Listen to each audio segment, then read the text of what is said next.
Fourth quarter of the Chimes, by Charles Dickens. Some new remembrance of the ghostly figures in the bells. Some faint impression of the ringing of the chimes. Some giddy consciousness of having seen the swarm of phantoms reproduced and reproduced, until the recollection of them lost itself in the confusion of their numbers. Some hurried knowledge, how conveyed to him he knew not, that more years had passed, and Trotty, with the spirit of the child attending him, stood looking on at mortal company. Fat company, rosy-cheeked company, comfortable company. They were but 2, but they were red enough for 10.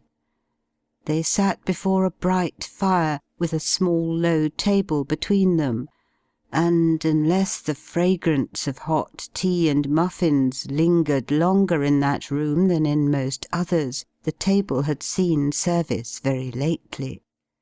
But all the cups and saucers being clean, and in their proper places in the corner cupboard, and the brass toasting fork hanging in its usual nook, and spreading its 4 idle fingers out, as if it wanted to be measured for a glove, there remained no other visible tokens of the meal just finished, than such as purred and washed their whiskers in the person of the basking cat, and glistened in the gracious, not to say the greasy, faces of her patrons.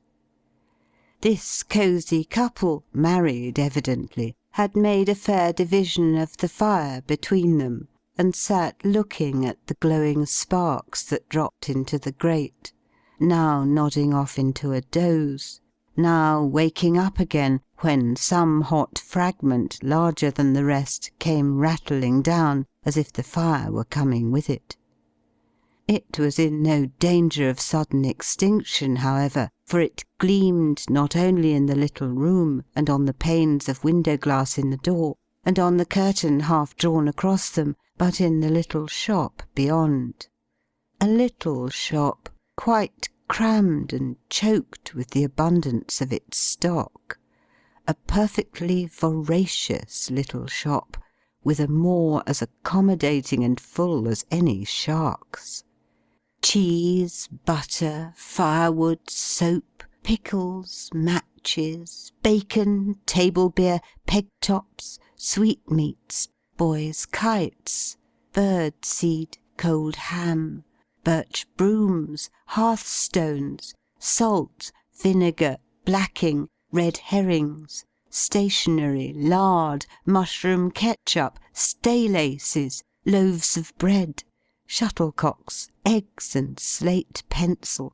Everything was fish that came to the net of this greedy little shop, and all articles were in its net.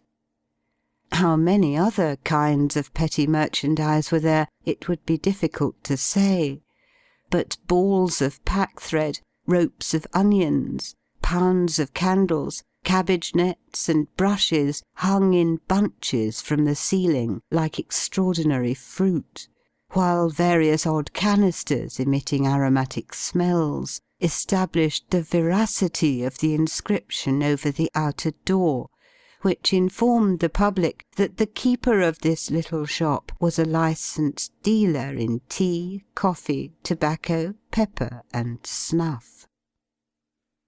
Glancing at such of these articles as were visible in the shining of the blaze, and the less cheerful radiance of 2 smoky lamps which burnt but dimly in the shop itself, as though its plethora sat heavy on their lungs, and glancing then at one of the 2 faces by the parlour fire, Trotty had small difficulty in recognizing in the stout old lady Mrs. Chickenstalker, always inclined to corpulency, even in the days when he had known her as established in the general line, and having a small balance against him in her books.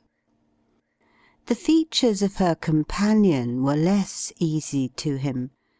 The great broad chin, with creases in it large enough to hide a finger in, the astonished eyes that seemed to expostulate with themselves for sinking deeper and deeper into the yielding fat of the soft face, the nose afflicted with that disordered action of its functions which is generally termed the snuffles, the short thick throat and labouring chest, with other beauties of the like description, though calculated to impress the memory, Trotty could at first allot to nobody he had ever known, and yet he had some recollection of them too.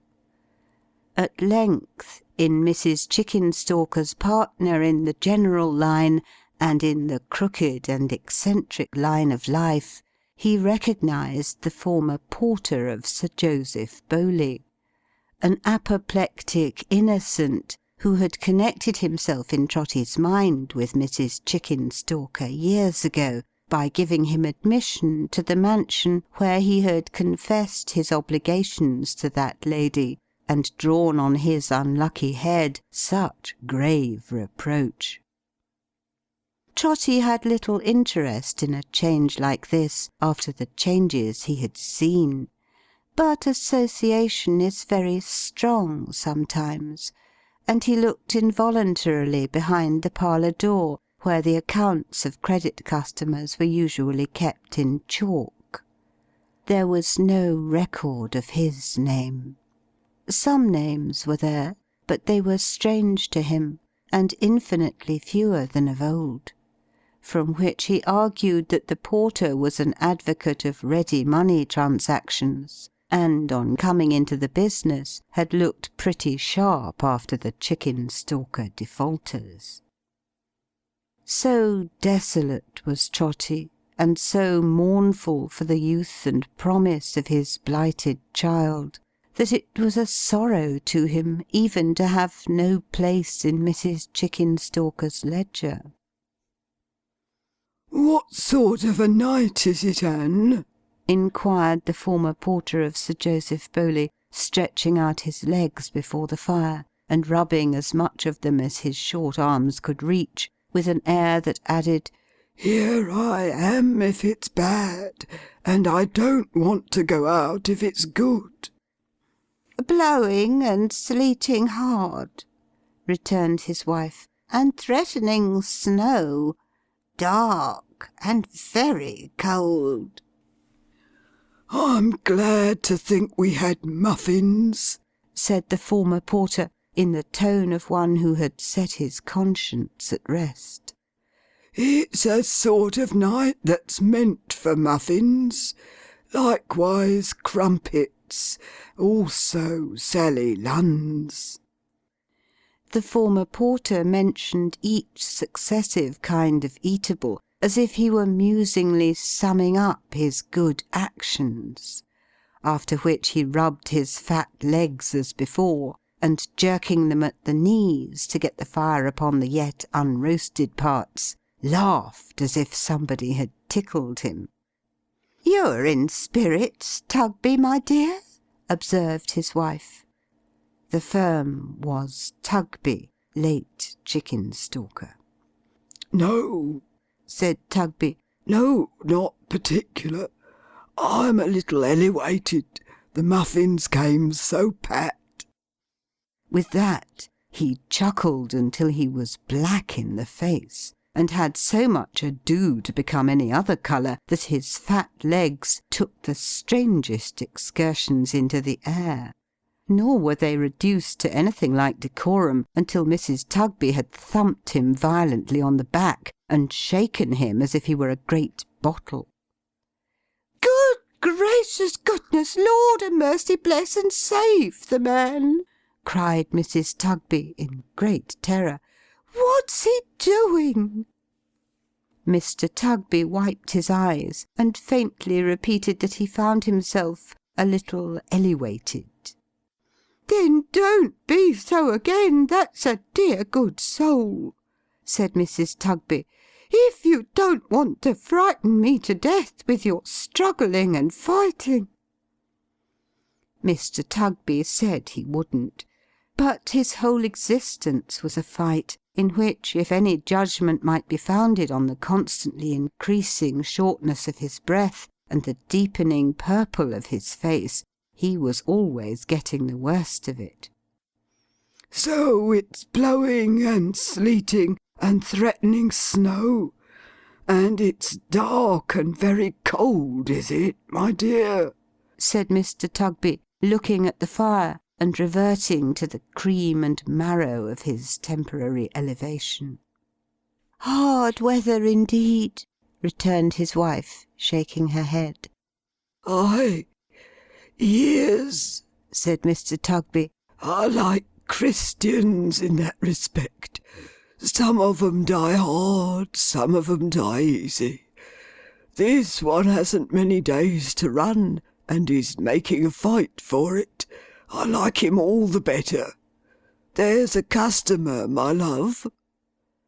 Attentive to the rattling door, Mrs. Tugby had already risen. Now then, said that lady, passing out into the little shop, what's wanted?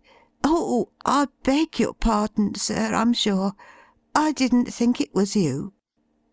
She made this apology to a gentleman in black, who, with his wristbands tucked up, and his hat cocked loungingly on one side, and his hands in his pockets, sat down astride on the table beer barrel, and nodded in return.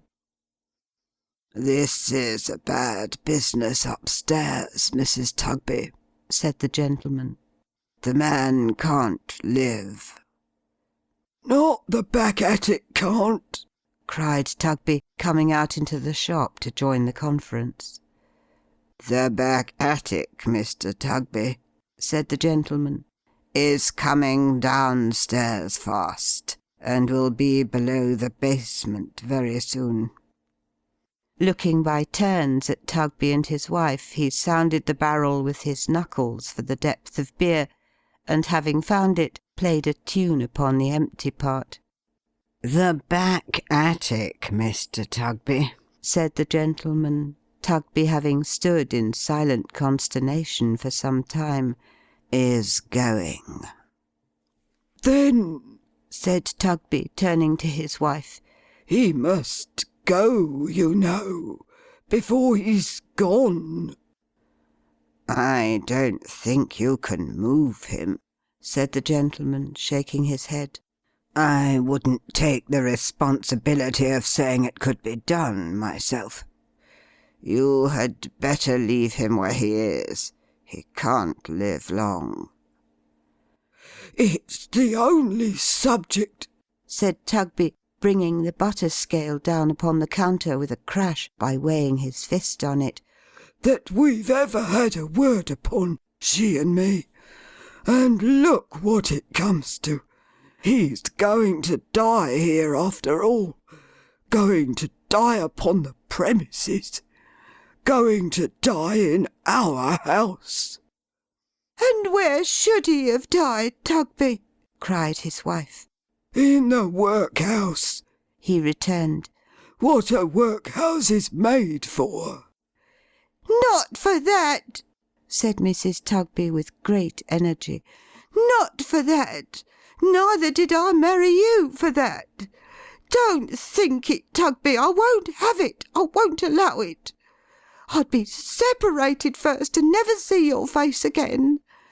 When my widow's name stood over that door, as it did for many years, this house being known as Mrs. Chickenstalker's far and wide, and never known but to its honest credit and its good report, when my widow's name stood over that door, Tugby, I knew him as a handsome, steady, manly, independent youth.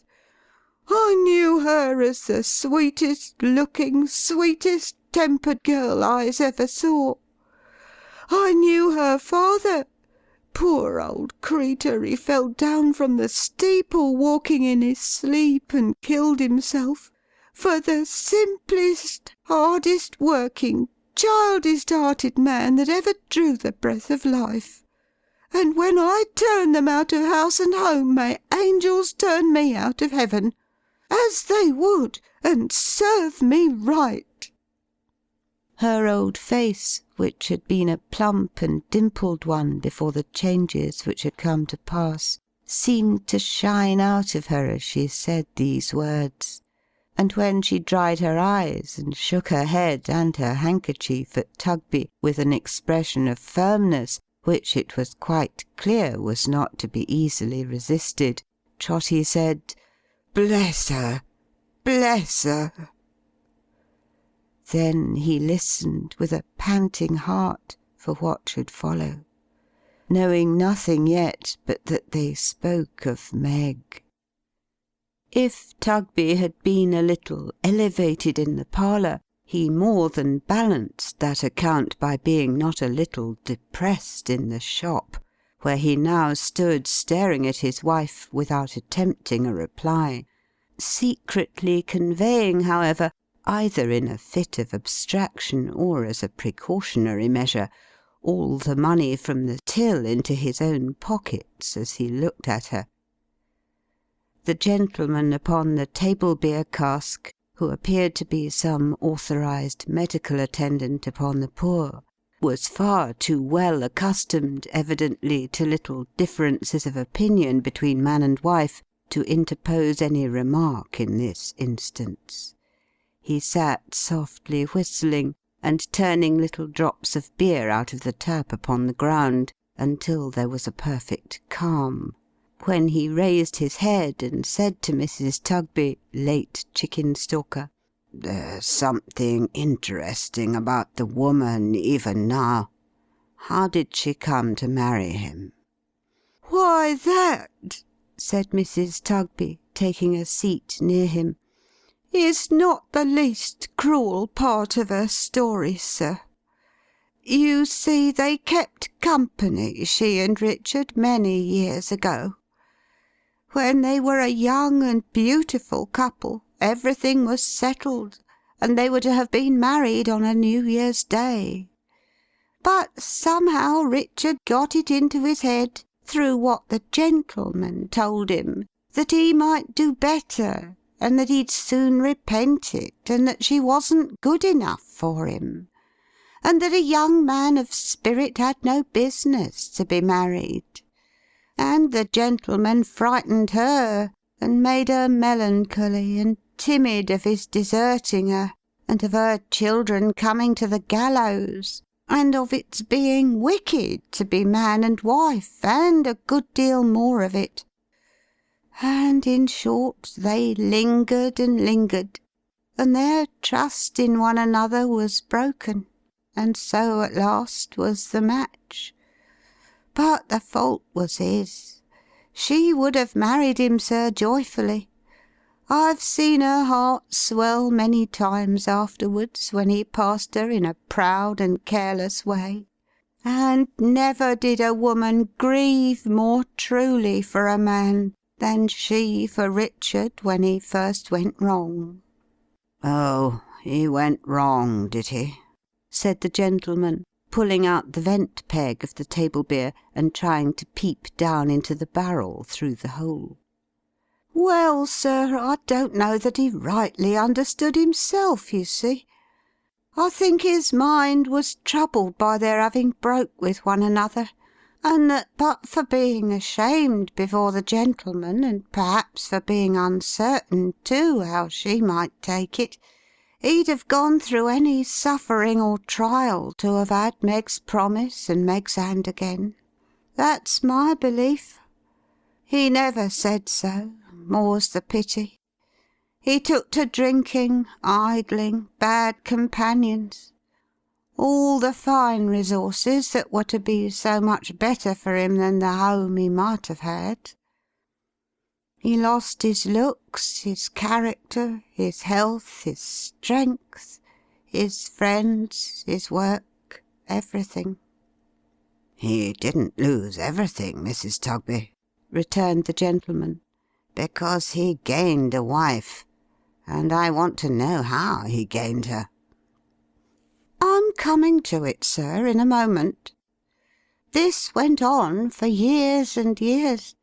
He sinking lower and lower, she enduring, poor thing, miseries enough to wear her life away. At last he was so cast down and cast out that no one would employ or notice him, and doors were shut upon him, go where he would. Applying from place to place and door to door, and coming for the 100th time to one gentleman who had often and often tried him, he was a good workman to the very end.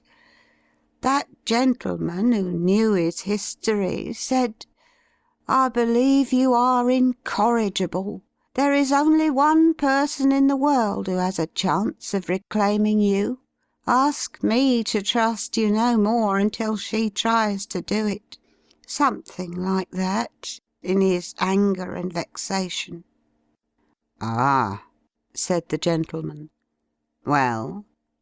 "Well, sir, he went to her and kneeled to her, said it was so, said it ever had been so, and made a prayer to her to save him." "And she?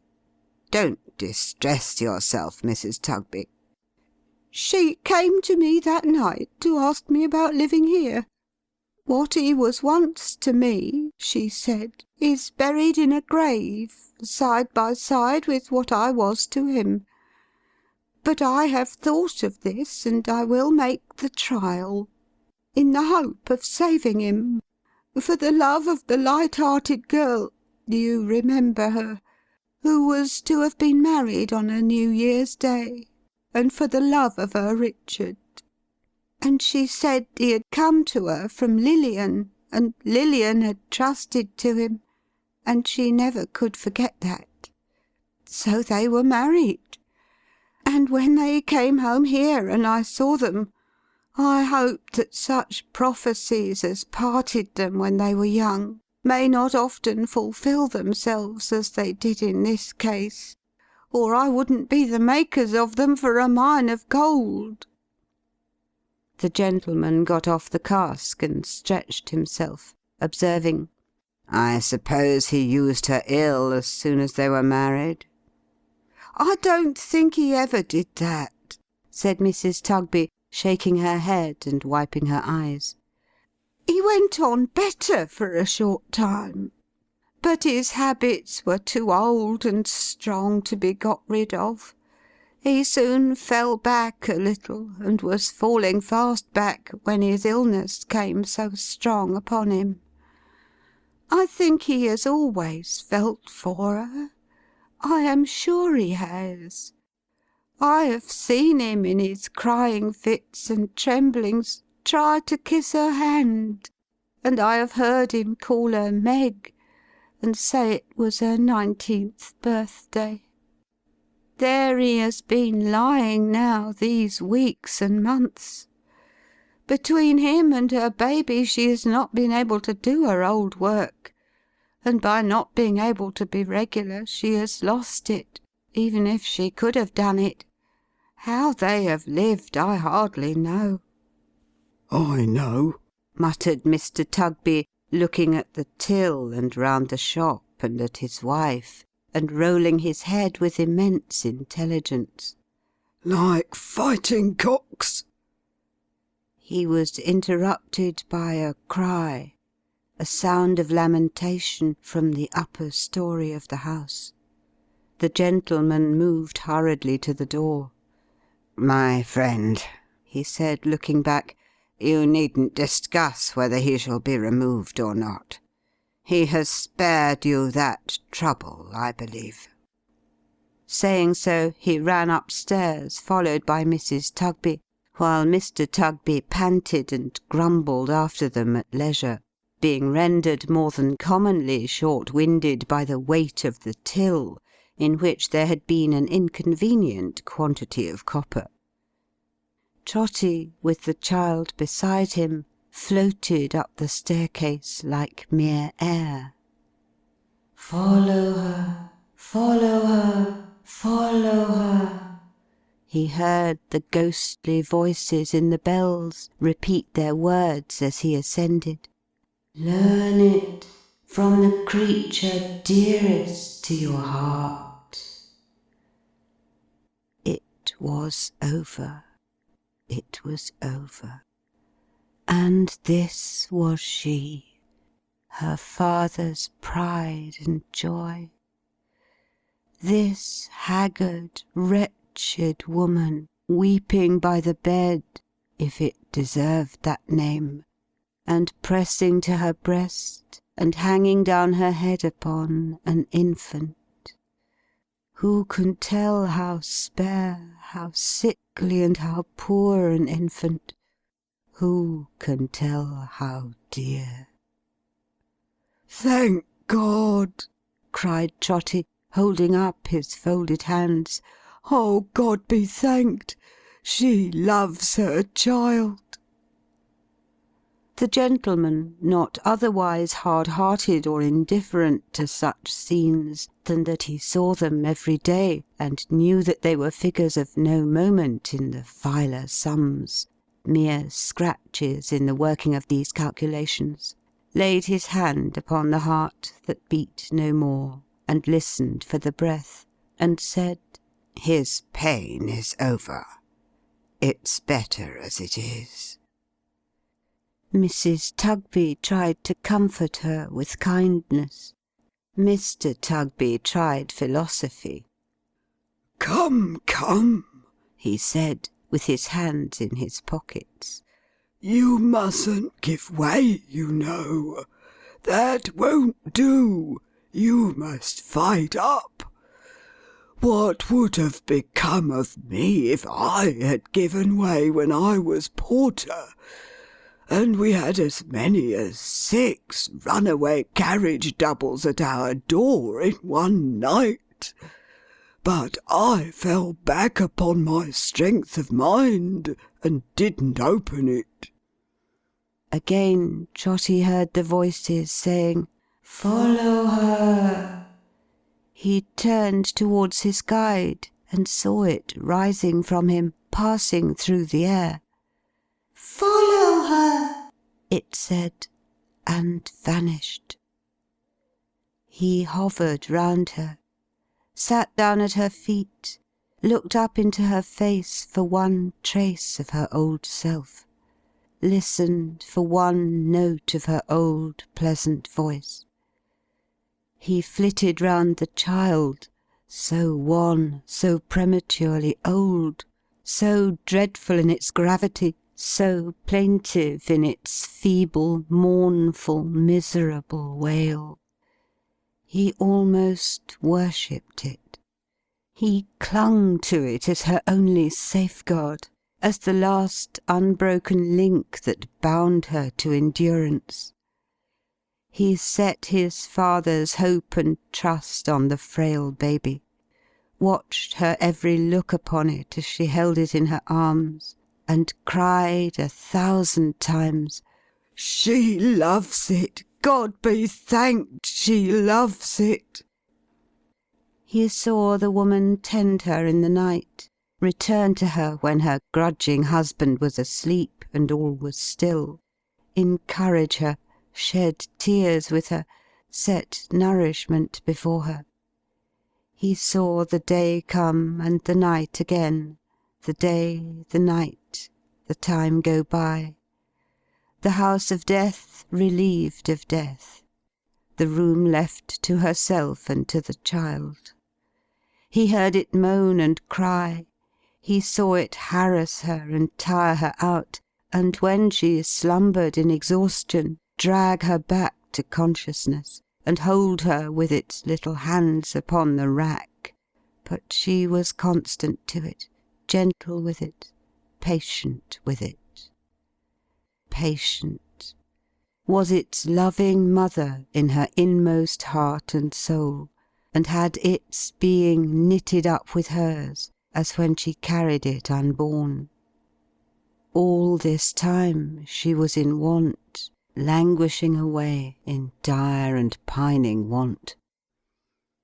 With the baby in her arms she wandered here and there in quest of occupation, and with its thin face lying in her lap and looking up in hers, did any work for any wretched sum, a day and night of labour for as many farthings as there were figures on the dial.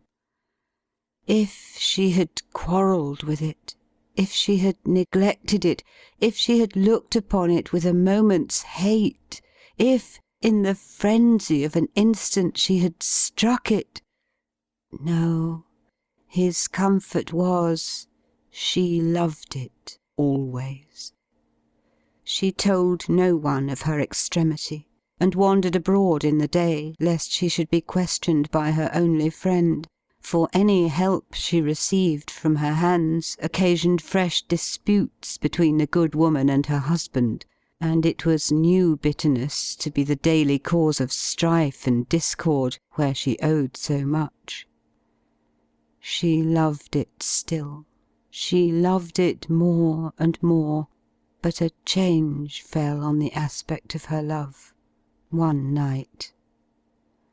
She was singing faintly to it in its sleep, and walking to and fro to hush it, when her door was softly opened, and a man looked in. "For the last time," he said. "William Fern!" "For the last time." He listened like a man pursued, and spoke in whispers. "Margaret, my race is nearly run. I couldn't finish it without a parting word with you. Without one grateful word." "What have you done?" she asked, regarding him with terror. He looked at her, but gave no answer. After a short silence, he made a gesture with his hand, as if he set her question by, as if he brushed it aside, and said, "It's long ago, Margaret, now. But that night is as fresh in my memory as ever 'twas. We little thought then," he added, looking round, "that we should ever meet like this. Your child, Margaret. Let me have it in my arms. Let me hold your child."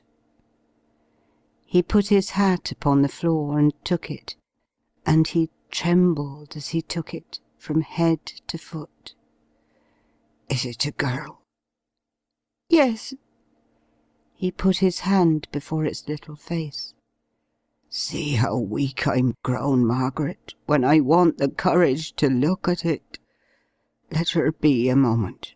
I won't hurt her. It's long ago, but... What's her name?" "Margaret," she answered quickly.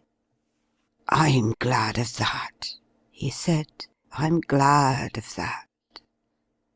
He seemed to breathe more freely, and after pausing for an instant, took away his hand and looked upon the infant's face, but covered it again immediately. "Margaret," he said, and gave her back the child. "It's Lilian's." "Lilian's?" "I held the same face in my arms when Lilian's mother died and left her." "When Lilian's mother died and left her?" she repeated wildly. "How shrill you speak! Why do you fix your eyes upon me so? Margaret!" She sunk down in a chair and pressed the infant to her breast and wept over it. Sometimes she released it from her embrace to look anxiously in its face, then strained it to her bosom again. At those times when she gazed upon it, then it was that something fierce and terrible began to mingle with her love. Then it was that her old father quailed. "Follow her," was sounded through the house. "Learn it from the creature dearest to your heart." "Margaret," said Fern, bending over her and kissing her upon the brow. "I thank you for the last time. Good night. Good-bye. Put your hand in mine and tell me you'll forget me from this hour, and try to think the end of me was here." "What have you done?" she asked again. "There'll be a fire tonight," he said, removing from her. "There'll be fires this winter time to light the dark nights, east, west, north and south. When you see the distant sky red, they'll be blazing. When you see the distant sky red, think of me no more. Or, if you do, remember what a hell was lighted up inside of me, and think you see its flames reflected in the clouds. Good night. Goodbye." She called to him, but he was gone. She sat down stupefied until her infant roused her to a sense of hunger, cold, and darkness. She paced the room with it the livelong night, hushing it and soothing it. She said at intervals, "Like Lilian when her mother died and left her." Why was her step so quick, her eye so wild, her love so fierce and terrible, whenever she repeated those words? "But it is love," said Trotty. "It is love. She'll never cease to love it. My poor Meg!" She dressed the child next morning with unusual care. Ah, vain expenditure of care upon such squalid robes! And once more tried to find some means of life. It was the last day of the old year. She tried till night, and never broke her fast.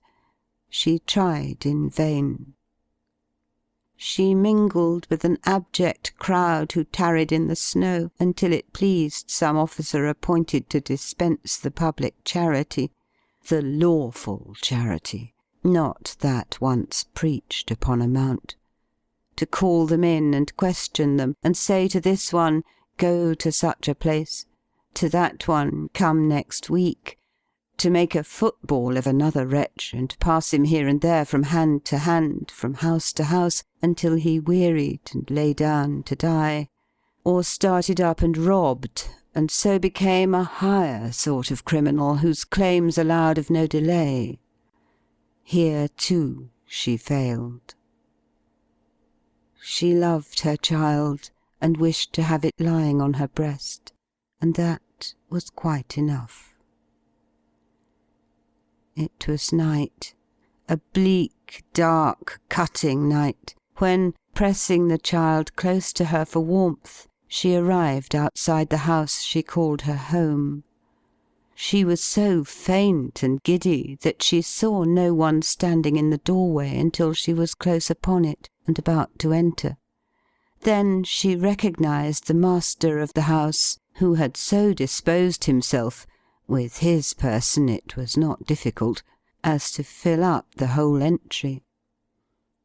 "Oh," he said softly, "you have come back." She looked at the child and shook her head.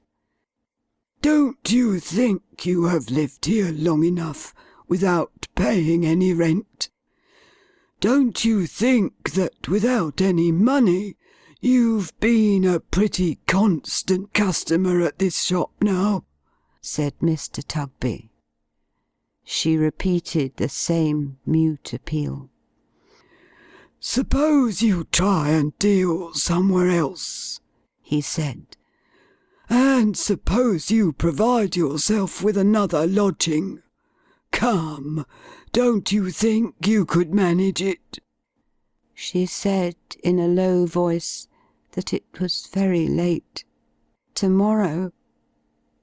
"Now I see what you want," said Tugby, "and what you mean. You know there are two parties in this house about you, and you delight in setting 'em by the ears. I don't want any quarrels. I'm speaking softly to avoid a quarrel.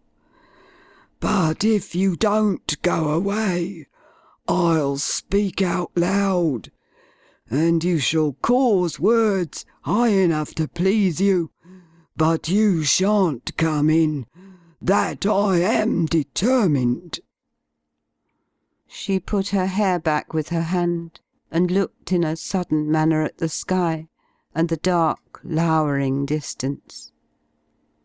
"This is the last night of an old year, and I won't carry ill blood and quarrellings and disturbances into a new one to please you nor anybody else," said Tugby, who was quite a retail friend and father.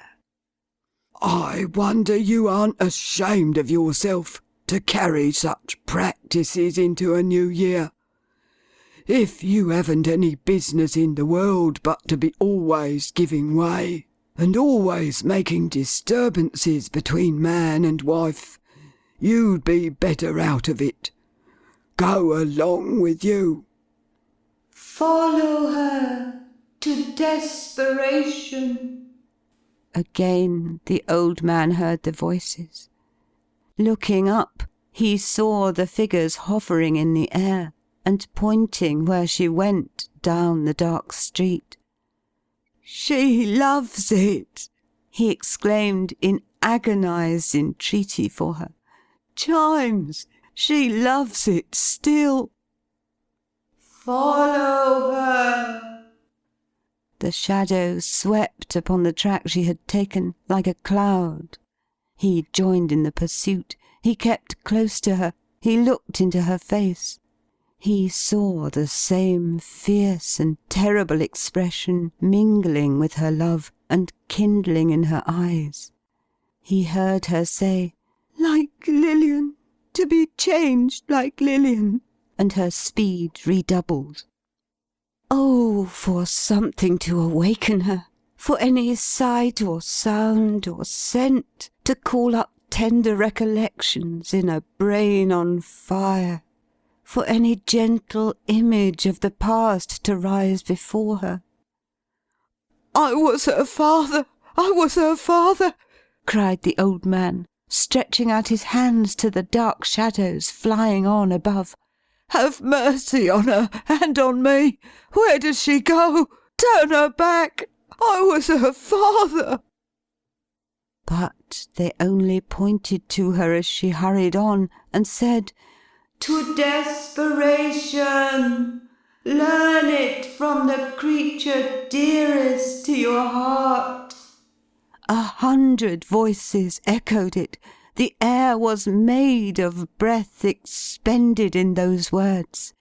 He seemed to take them in at every gasp he drew. They were everywhere, and not to be escaped.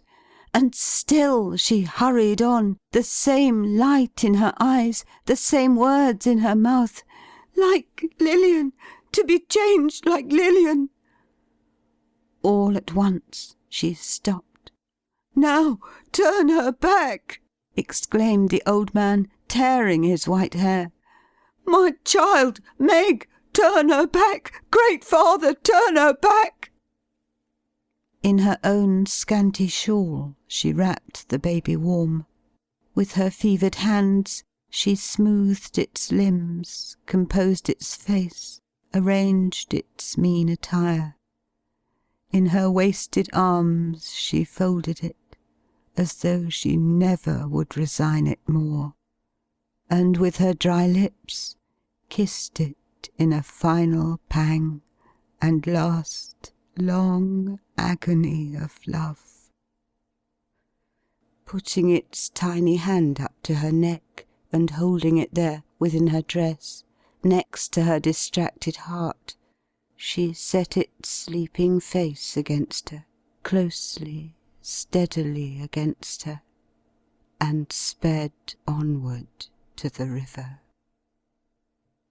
To the rolling river, swift and dim, where winter night sat brooding, like the last dark thoughts of many who had sought a refuge there before her. Where scattered lights upon the banks gleamed sullen, red, and dull, as torches that were burning there to show the way to death. Where no abode of living people cast its shadow on the deep, impenetrable, melancholy shade. To the river, to that portal of eternity, her desperate footsteps tended with the swiftness of its rapid waters running to the sea. He tried to touch her as she passed him going down to its dark level, but the wild distempered form, the fierce and terrible love, the desperation that had left all human check or hold behind, swept by him like the wind. He followed her. She paused a moment on the brink before the dreadful plunge. He fell down on his knees, and in a shriek addressed the figures in the bells now hovering above them. "I have learnt it," cried the old man. "from the creature dearest to my heart.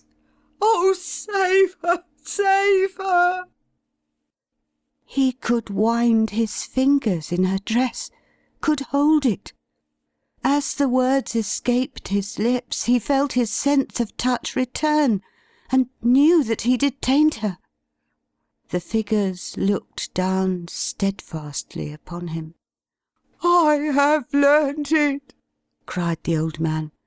"Oh, have mercy on me in this hour, if, in my love for her, so young and good, I slandered nature in the breasts of mothers rendered desperate. Pity my presumption, wickedness, and ignorance, and save her." He felt his hold relaxing. They were silent still. "Have mercy on her," he exclaimed, "as one in whom this dreadful crime has sprung from love perverted, from the strongest, deepest love we fallen creatures know. Think what her misery must have been, when such seed bears such fruit. Heaven meant her to be good. There is no loving mother on the earth who might not come to this if such a life had gone before. Oh, have mercy on my child, who even at this pass means mercy to her own, and dies herself, and perils her immortal soul to save it." She was in his arms. He held her now. His strength was like a giant's. "I see the spirit of the Chimes among you," cried the old man, singling out the child, and speaking in some inspiration which their looks conveyed to him. "I know that our inheritance is held in store for us by time. I know there is a sea of time, to rise one day, before which all who wrong us or oppress us will be swept away like leaves. I see it on the flow. I know that we must trust and hope, and neither doubt ourselves nor doubt the good in one another. I have learnt it from the creature dearest to my heart. I clasp her in my arms again. Oh, spirits merciful and good, I take your lesson to my breast along with her. Oh, spirits merciful and good, I am grateful." He might have said more, but the bells, the old familiar bells, his own dear, constant, steady friends, the chimes, began to ring the joy peals for a new year, so lustily, so merrily, so happily, so gaily, that he leapt upon his feet and broke the spell that bound him. "And whatever you do, father," said Meg, "don't eat tripe again without asking some doctor whether it's likely to agree with you. For how you have been going on! Good gracious!" She was working with her needle at the little table by the fire. dressing her simple gown with ribbons for her wedding.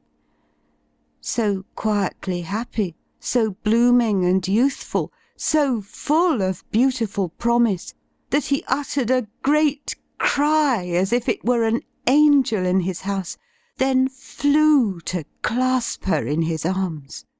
But he caught his feet in the newspaper which had fallen on the hearth, and somebody came rushing in between them. "No!" cried the voice of this same somebody.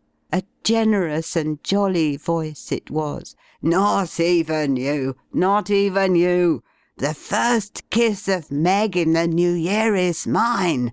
Mine! I have been waiting outside the house this hour to hear the bells and claim it. Meg, my precious prize, a happy year! A life of happy years, my darling wife!" And Richard smothered her with kisses. You never in all your life saw anything like Trotty after this. I don't care where you have lived or what you have seen, you never in all your life saw anything at all approaching him. He sat down in his chair and beat his knees and cried. He sat down in his chair and beat his knees and laughed. He sat down in his chair and beat his knees and laughed and cried together. He got out of his chair and hugged Meg. He got out of his chair and hugged Richard. He got out of his chair and hugged them both at once. He kept running up to Meg and squeezing her fresh face between his hands and kissing it, going from her backwards not to lose sight of it, and running up again like a figure in a magic lantern. And whatever he did, he was constantly sitting himself down in his chair, and never stopping in it for one single moment, being, that's the truth, beside himself with joy. "And to-morrow's your wedding day, my pet!" cried Trotty. "Your real happy wedding day!" "To-day!" cried Richard, shaking hands with him. "To-day! The chimes are ringing in the new year! Hear them!" They were ringing. Bless their sturdy hearts, they were ringing. Great bells as they were, melodious, deep-mouthed, noble bells, cast in no common metal, made by no common founder. When had they ever chimed like that before?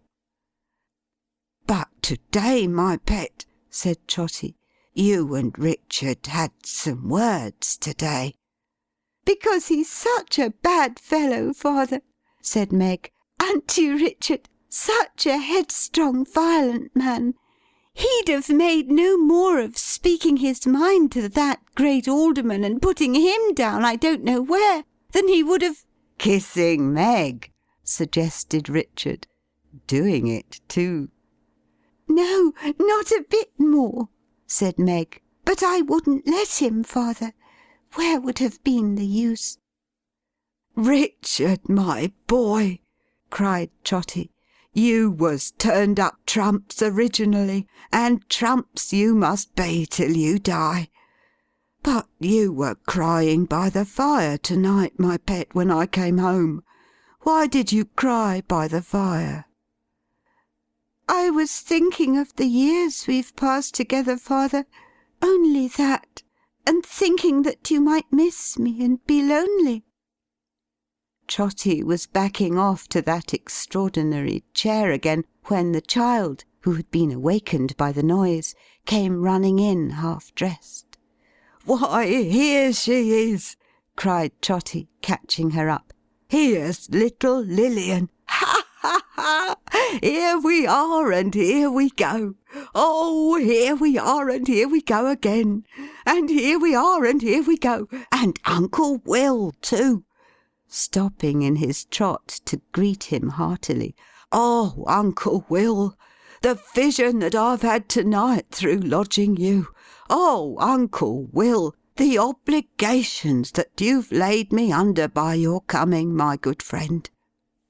Before Will Fern could make the least reply, a band of music burst into the room, attended by a lot of neighbours, screaming, "A Happy New Year, Meg!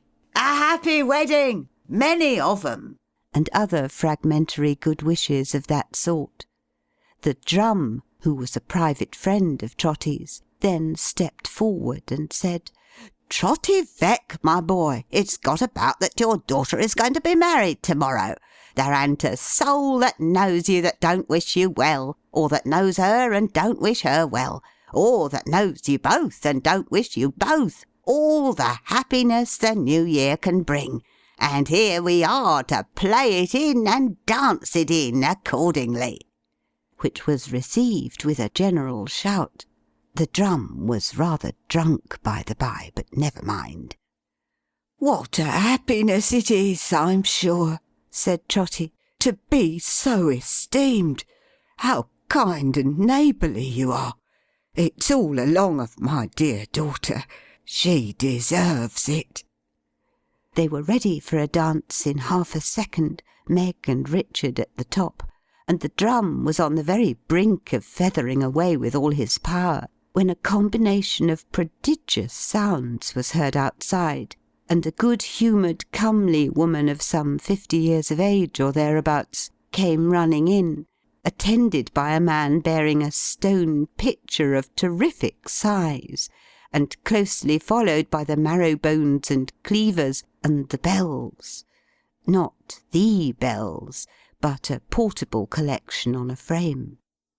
Trotty said, "It's Mrs. Chickenstalker," and sat down and beat his knees again. "Married and not tell me, Meg!" cried the good woman. "Never!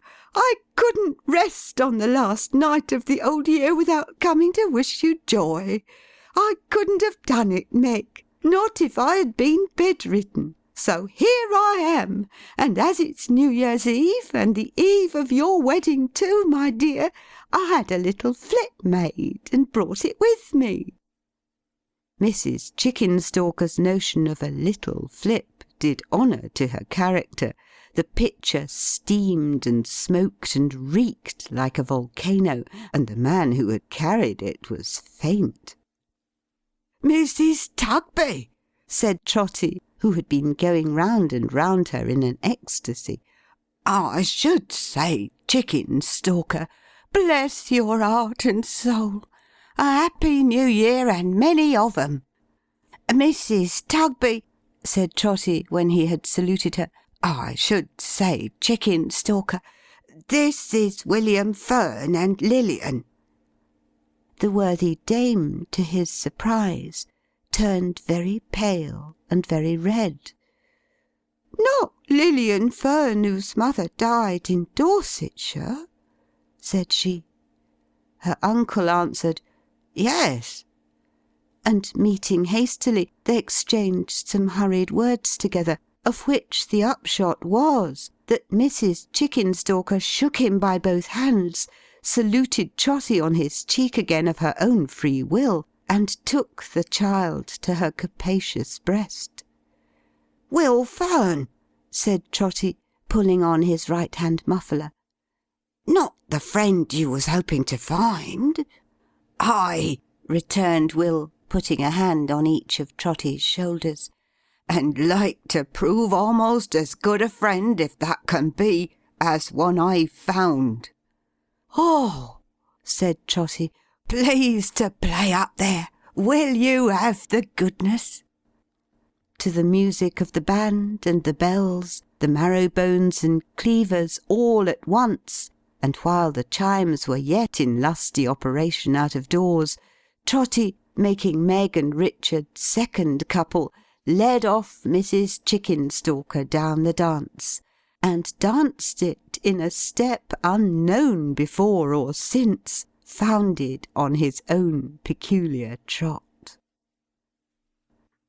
Had Trotty dreamed? Or are his joys and sorrows, and the actors in them, but a dream? Himself a dream? The teller of this tale a dreamer, waking but now? If it be so, O listener, dear to him in all his visions, try to bear in mind the stern realities from which these shadows come, and in your sphere none is too wide and none too limited for such an end. Endeavour to correct, improve, and soften them. So may the new year be a happy one to you, happy to many more whose happiness depends on you.